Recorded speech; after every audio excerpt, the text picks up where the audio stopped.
Arrest হলাম আর কি বাগডোগরা এয়ারপোর্টে, মামলার কাজে যাচ্ছিলাম ওইখান থেকে।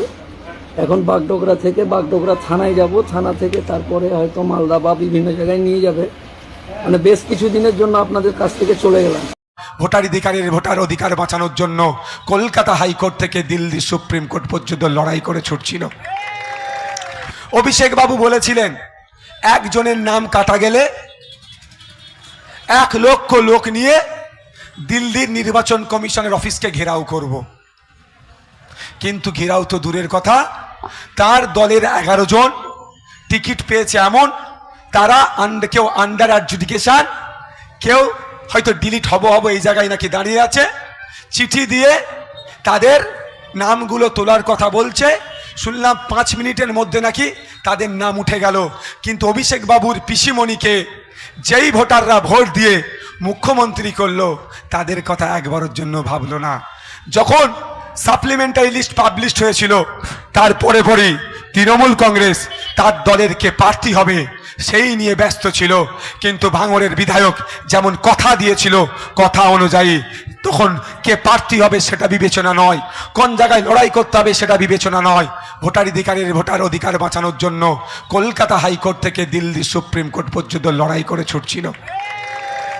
শুধু তাই নয়, আগামী 1 তারিখ সুপ্রিম কোর্টে আমার করা মামলাতে আছে। আমার সুপ্রিম কোর্টে করা মামলায় লাস্ট যেটা আমার উকিল মারফত দাবি রাখা হয়েছে, ওই নমিনেশনের আগেই সমস্ত ভোটারদের এই সমস্যাকে নিষ্পত্তি করতে হবে। ভোট দেওয়ার আগের দিন পর্যন্ত নয়, আমাদের দাবি কি নমিনেশনের আগে করতে হবে। আপনারা নজর রাখুন সুপ্রিম কোর্টের দিকে যে কি অর্ডার আসছে। এই মামলাটা কিন্তু ভাঙড়ের বিধায়ক নওশাদ সিদ্দিকী করেছে। Case number 68,938/2025। মমতা ব্যানার্জি কোন কেস করেছে তার কেস নম্বরটা একবার চেয়ে দেখে নিতে পারেন। আছে কি বলতে পারবো না, যদিও থাকে আমি চ্যালেঞ্জ করছি 2025 সালে তিনি কেস করেননি। শেষের দিকে নাটক করার জন্য একটা কেস করতে হয়, তাই হয়তো করেছে। এখন আপনি কি করবেন? এই জায়গায় দাঁড়িয়ে আছেন, আপনার ভোটার লিস্ট থেকে ডিলিট হয়ে গেছে, আপনি আতঙ্কে আছেন। আমি আপনাদের অনেক আগেও বলেছি, আজকেও বলছি, আতঙ্কিত হবেন না। আতঙ্কিত হলে আপনার ডিলিট ভোটারটা ভ্যালিড ভোটার হয়ে যাবে কি? আপনি আতঙ্কিত হয়েছেন, ঘাসমরা খেয়ে নিয়েছেন, গলায় দড়িতে টেঙে গিয়েছেন, এই কাজ করবেন না। তাহলে কি আপনার ডিলিট ভোটারটা ভ্যালিড হয়ে যাবে? বলুন আমাকে। হবে না কোনো দিনের জন্য। আতঙ্কমুক্ত হয়ে এই রোগের বিরুদ্ধে লড়াই করতে হবে। যদি কারো ভোটার তার পরিবারের ভোটার লিস্টের কারো নাম ডিলিট হয়ে থাকে, আমাদের সাথে যোগাযোগ করুন। আমরা উকিল আপনার জন্য বিনামূল্যে দেব, আপনার হয়ে আইনি লড়াই করে আপনার ভোটাধিকার ফিরিয়ে নিয়ে আসব। আপনাদের বুথের যদি কারো ভোটার লিস্ট থেকে ভোটার ডিলিট হয়ে যায়, আপনাদেরকে অন্য কোনো চিন্তা করতে হবে না। আপনার বিধায়ক আছে। যখন ক্যাম্প করে করে এই গণনা ফর্ম ফিল আপ করেছিলাম, তখন বলেছিলাম কেন যদি 1000 মানুষের জন্য আইনি সহায়তা লাগে, নওশাদ সিদ্দিকী বিনামূল্যে আইনি সহায়তা দেবে। আজকেও বলছি, একটা ভোটার ডিলিট কেন, যদি 1000 ভোটার ডিলিট হয়, সেই ভোটারদেরকে ফিরিয়ে নিয়ে এসে ভোটার লিস্টে নাম তোলার জন্য যা আইনি সহায়তা লাগবে নওশাদ সিদ্দিকী দেবে। কোনো ভোটারের 1 টাকা খরচ হবে না। কিন্তু যোগাযোগটা তো করতে হবে আপনার ভোটার। আর এমন বদমাইশি করে লিস্ট পাবলিশ করেছে, ওরা টোটাল দেয়নি যে ভাঙড় বিধানসভায় এইখানে গেলেই টোটালটা পাওয়া যাবে। সব বুথ ভিত্তিক করে দিয়েছে, মানে সারাদিন ওর পিছনেই পড়ে থাকো। বুঝতে পারছেন? এরা বদমাইশি আপনাদের। তাহলে কাজ কি হবে? আমাদের আইএসএফে যারা নেতৃত্বরা আছে, বেশি কিছু এখন লাগবে না। আপনার নাম আর ফোন নাম্বারটা দিয়ে দিন, যে আপনার নামে, আপনার ফোন নাম্বারেই, আপনার বুথ নাম্বারেই আপনার ভোটার লিস্ট থেকে আপনি বৈধ ভোটার, আপনার নামটা ডিলিট করে দিয়েছে। আমাদের পক্ষ থেকে আপনার কাছে পৌঁছানো হবে। আমাদের পক্ষ থেকে উকিল থাকবে। আপনাদের কোন কাগজে কি কি কাগজ লাগবে সব ডকুমেন্টস আছে আপনাদের কাছে। আপনারা আতঙ্কিত হবেন না, সব ডকুমেন্টস আছে। শেষ ডকুমেন্টসের কথা বলবো আমি, রাগ করবেন না তো। আমি আবার দাদুর কবর দেখালে অনেকের গা জ্বলে যায়। আমি আজকেও বলছি, শেষ ডকুমেন্টস হচ্ছে আপনার দাদুর কবর। আচ্ছা, এখানে যারা মুসলিম সমাজের মানুষ আছেন, আপনার দাদুকে যেখানে কবরস্থ করেছেন তার দলিলটা আছে না নাই বলুন? এই ভাগাড়ে দিয়েছেন নাকি? তাহলে আওয়াজ নেই কেন গলায়? ভাগাড়ে গিয়ে পুঁতে দিয়ে এসেছেন আপনার দাদুকে, তাহলে গলায় আওয়াজ নেই কেন? আপনার দাদুকে যে কবরস্থানে কবরস্থ করেছেন তার দলিল আছে না নাই বলুন? ওই দলিলটা কবেকারের জানেন?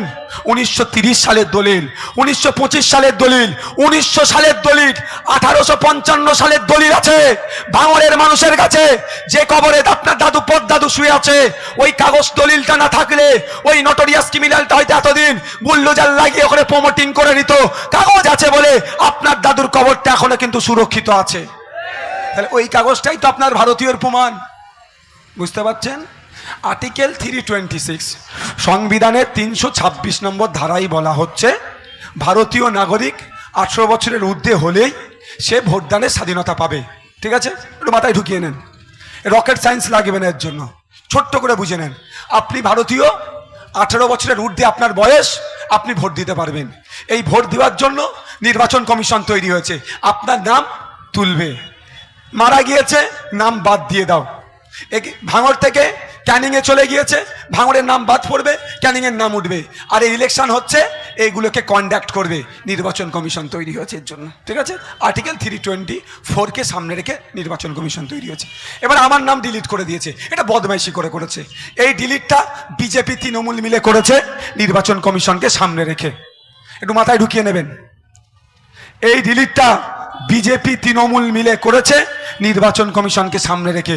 দেখুন, এই নির্বাচনের মামলা কিন্তু সুপ্রিম কোর্টে গেছে। আমি যদি ভুল বলি, সুপ্রিম কোর্ট থেকে কিন্তু আমার নামে ফাইন এসে যেতে পারে, বুঝতে পারছেন? তাহলে আমি যদি ভুল বলি, ভুল না করেও আমি যদি প্রায় 20টা মামলা খাই, যদি ভুল করি কি হবে বুঝতে পেরেছেন? কিন্তু আমি জোর গলায় বলছি, লজিক্যাল ডিসক্রিপেন্সি 12টা রাজ্যে এসআইআর হলো একসাথে। কোনো রাজ্যে শুনতে পেয়েছেন? পশ্চিমবাংলায় হলে কেন? মমতা ব্যানার্জির জন্য আপনাদেরকে এই লজিক্যাল ডিসক্রিপেন্সির আন্ডারে পড়তে হলো এবং লাইনে দাঁড়াতে হলো। লজিক্যাল ডিসক্রিপেন্সি না থাকলেই আন্ডার অ্যাডজুডিকেশন আসতো না, আন্ডার অ্যাডজুডিকেশন না থাকলে ডিলিটের প্রশ্নই আসতো না। তাহলে সাফ হয়ে দংশেছে কে বলুন? এই মমতা ব্যানার্জি, একটু মাথায় রাখবেন। কেন? এইটা দেখিয়ে ভোট পার করবে। ও চুরি, দুর্নীতি, নোংরামি সব বন্ধ হয়ে যাবে। পাশে এটাকে কি বলে আপনারা? পচা খাল। তো কেন পচা খাল বলেন ভাই? নোংরা থাকে বলে। এই পচা খালে লেদার কমপ্লেক্সের যত বর্জ্য পড়ছে, কিন্তু ওটা নিয়ম নয়। লেদার কমপ্লেক্সের যা পানি বার হবে সবকে শোধন করে বার করতে হবে, ওখানে প্রজেক্ট চালাতে হবে, কিন্তু ওটা চালায় না। ওটা কোটি কোটি টাকার প্রজেক্ট চালায় না। তার পরিবর্তে কি করে? ওই তোলাবাজ নটোরিয়াস ক্রিমিনালদের মতো নেতাদেরকে মাসোহারা দেয়। ফলে ওই পানি যখন এখানে পড়ে, এই পানিটা দূষিত হয়ে যায়। এখান থেকে এই পানিটা আপনারা ব্যবহার করতে পারেন না, চাষের কাজে লাগাতে পারেন না। এখানে যারা কৃষক যদি লাগায় তারা বিভিন্ন রোগে আক্রান্ত হচ্ছে। এই সমস্যা চলছে। কিন্তু নওশাদ সিদ্দিকী একটু আগেই বলল না, সরকার চলছে না সার্কাস চলছে। এই এই এই লেদার পচা খালটাকে পরিবর্তনের জন্য আইনসভায় যিনি সেচ এবং জলপথ এবং সেচ ও জলপথ দপ্তরের মন্ত্রী, তার দৃষ্টি আকর্ষণ করে আওয়াজ তুলেছে আইনসভার মধ্যে। এটা আমি আপনাদের জন্য করেছি, কিন্তু আমার ক্ষমতা নাই ওখানে গিয়ে বন্ধ করে এটাকে চালানোর। ক্ষমতা কার? সরকারের। কিন্তু সরকার পার করছে না, তাই আওয়াজ তুলেছি। আপনাদের আত্মীয় স্বজন ভাঙড় সহ রাজ্যের যেখানে ছড়িয়ে ছিটিয়ে আছে তাদেরকে বলুন, যেখানে যেখানে খামচিহ্ন প্রার্থী দিচ্ছে খামচিহ্নকে জেতান। আর খামচিহ্নর সাথে সিট শেয়ারিং হয়েছে বামেদের। বামেদের যেখানে সিংহ আছে, বামেদের যেখানে কাস্তারি তারা চিহ্ন আছে, বামেদের যেখানে কোদাল বেলছে চিহ্ন আছে, বামেদের যেখানে ধানের শীষ আর কাস্তে আছে, তাদেরকে বিপুল ভোটে জয়যুক্ত করে আসুন আগামী দিনে সরকার তৈরি করি। লেদার কমপ্লেক্স এখানকার ভূমিপুত্রদের জন্য 60 থেকে 70% সংরক্ষণ করা হবে এবং লেদার কমপ্লেক্সের ওখানকার যে দূষণ ছড়াচ্ছে দূষণকে কন্ট্রোল করা হবে। জল দূষণ থেকে শুরু করে বায়ু দূষণ পর্যন্ত আমরা কন্ট্রোল করব। এখানে ইন্ডাস্ট্রি হবে, এর কিন্তু ব্যাড ইম্প্যাক্ট কারো কাছে যাবে না। এখানকার গুড ইম্প্যাক্ট যাতে হয় তার ব্যবস্থা আমরা করে দেব। আমি আবারও ফিরে আসি এসআইআরে। মমতা ব্যানার্জি আর নরেন্দ্র দামোদর দাস মোদী একসাথে যুক্ত করে আমাদেরকে এসআইআরে চাপে ফেলেছে। আপনারা আতঙ্কিত হবেন না, নিশ্চিন্তে থাকবেন। আর একটা কথা, এমন দেখা যাবে হার্ডকোর তৃণমূল ভোটার লিস্টে তার নাম ডিলিট হয়ে গেছে। সেই নটোরিয়াস ক্রিমিনাল কিন্তু তার পাশে এখন দাঁড়াবেন, আমি দায়িত্ব নিয়ে বলছি। কারণ সে এখন জেতার জন্য এতটাই মরিয়া হয়ে উঠেছে, দুটো কাণ্ড ঘটানোর চেষ্টা করছে। প্রথম কাণ্ড, সব কাণ্ড ফেল হয়ে গেছে, এখন দুটো আশ্রয় নিচ্ছে। প্রথম আশ্রয় হচ্ছে তার দলের নেতাকে, আমার কাছে যতটুকু খবর আছে, তার দলের নেতাদেরকে খুন করে আইএসএফ এর নামে মিথ্যা মামলা দিয়ে আইএসএফ এর নেতাদেরকে যে অ্যারেস্ট করিয়ে ফাঁকা মাঠে গোল দেওয়ার চেষ্টা করছে। এতেও আমি দুটো উত্তর দেব। একটা প্রথম উত্তর হচ্ছে